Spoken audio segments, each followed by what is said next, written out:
والشيعة. شيخ وليد إسماعيل، أهلا بك مجددا. سبق وكفرتني بحلقة سابقة لما كنا في جمهورية مصر العربية، قلت لي أنت كافر وستذهب إلى النار لمجرد أنك مسيحي، وأن مت على مسيحيتك فأنت لن ترى الجنة أبدا وستكون في النار. هل لا تزال على رأيك اليوم؟ أنا بس عايز أبين نقطة الأول إن في فرق ما بين التكفير من أجل العقيدة وما بين استحلال الدماء. نعم. مش عشان أنت كافر العقيدة كمسيحي أو حتى يهودي يبقى أنا كده بستحل دمك، لا. لقد كفر الذين قالوا إن الله ثالث ثلاثة. ده نعم. قرآن، يعني ده دستور المسلمين. فمش أنا اللي كفرتك، بل القرآن الكريم هو اللي كفر المسيحي. أما مسألة دخول الجنة والنار، خلينا نبدي بنقطة قبل نقطة. أولا في تراجع عندكم اليوم أنه الكافر لا يحلل دمه، وذلك أعتقد خوفا من الملاحقات اللي عم بتصير لأي شخص اليوم يجاهر بأنه على الكافر أن يقتل أو أن يستباح دمه أو أن يسبى أو أن كل هذه المواضيع. إذا بنراجع مواقف سابقة لكم ما كنتوا بهالتراجع، اليوم عاملين تراجع أنه نحن نكفر ولكن لا ندعو إلى القتل خوفا من الملاحقة، لأنه تلاحقون في كل الدول العربية اليوم، بدءا من مصر وصولا إلى لبنان إلى أي دولة عربية أخرى. لا، الكلام ده مش مظبوط طبعا.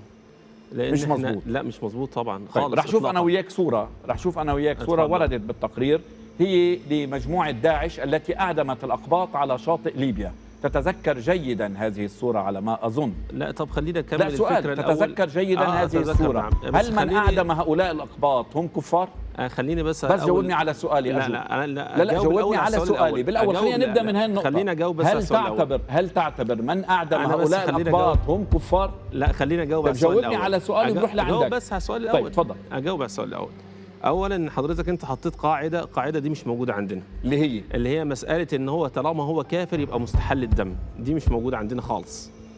كافر خلاص، ده نصراني ده يهودي كافر، بدليل ان انا لو قلت لك هل الاعتقاد يدخل، يعني هل انت كمسيحي كمعتقد يدخل في مساله جنه او نار؟ نعم. ألا يوجد حديث؟ لا، خليني بس اوصل الفكره. انا كمان بدي امشي معك نقطه بنقطه. ألا يوجد حديث يقول؟ ما كملتش النقطه بتاعتي.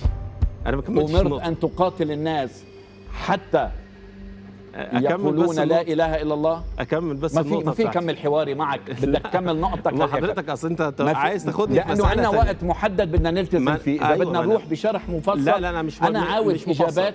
أستاذي شيخ، أنا عاوز إجابات على أسئلة محددة. سألتك 3 أسئلة ما جاوبتني على ولا سؤال. سألتك هل تعتبر داعش اليوم كفار؟ أنا عايز جاوبني. ما راح أروح معك محل ما أنت بدك تاخذني. أنا سؤالي واضح. هل تعتبر داعش كفار أو لا؟ لا أكفر إلا من كفره الله.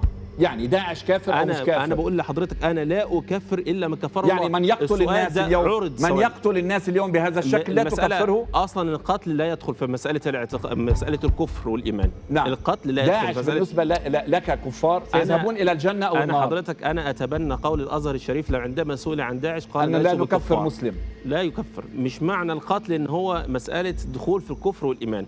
موضوعنا الأساسي حضرتك بتكفر المسيحيين لأنهم يقولون الله ثالث ثلاثة. صح؟ نعم. ولكن لماذا تكفر الشيعة؟